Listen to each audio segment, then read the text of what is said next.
As mais novas têm 20 e 15, a mais velha 27 anos. Nenhum dos 4 filhos da professora Laura Diniz foi vacinado.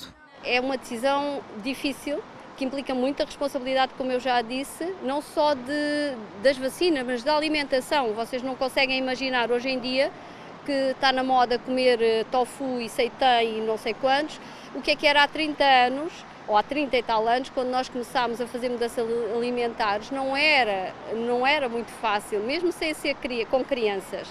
Rejeitar a vacinação foi uma escolha num estilo de vida que inclui a rejeição da carne, dos antibióticos e do leite.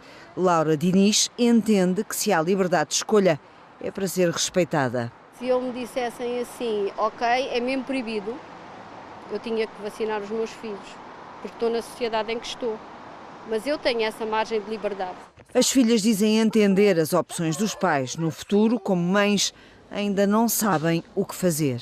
É uma decisão que não vai ser só minha, vai ser minha e do meu parceiro. Claro que eu acho que assim, é uma posição muito interessante e tanto que eu tenho vivido e que estou bem, mas é uma coisa que tem que ser decidida a dois. Já alguma vez a fizeram sentir má mãe por não ter feito a vacinação? Não, eu não permito isso.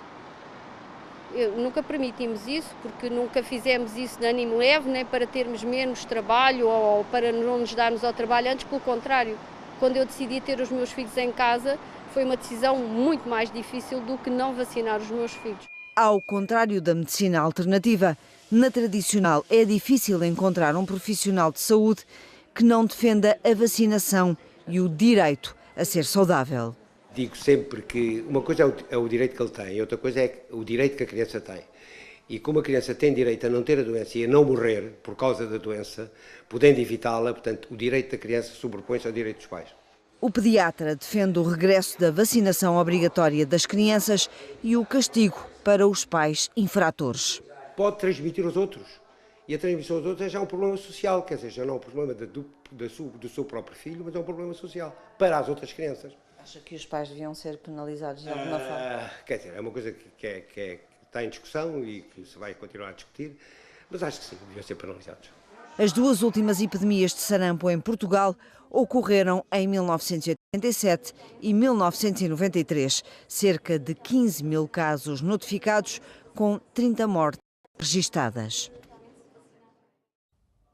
No total, há 5 casos de sarampo confirmados em Portugal, 4 no Algarve e 1 na região norte. O caso do Norte foi um caso que foi importado por uma criança não vacinada que veio da Venezuela e que foi simplesmente um caso esporádico.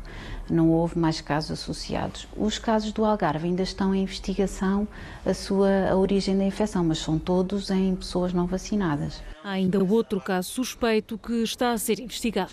O que se gera depois destes casos é uma investigação epidemiológica muito detalhada de todos os contactos dos casos, a vacinação dos que não estiverem vacinados. Em Portugal, mais de 95% da população já recebeu a vacina e os casos mais recentes são importados. A Direção-Geral da Saúde lembra que a vacinação é, por isso, obrigatória para prevenir a doença. As crianças aos 12 meses devem fazer a primeira dose da vacina contra o sarampo, chamamos-lhe a vacina Vaspres.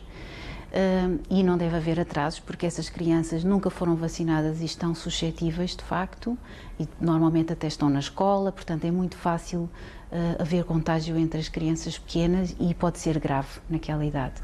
Depois, aos 5 anos, devem fazer a segunda dose.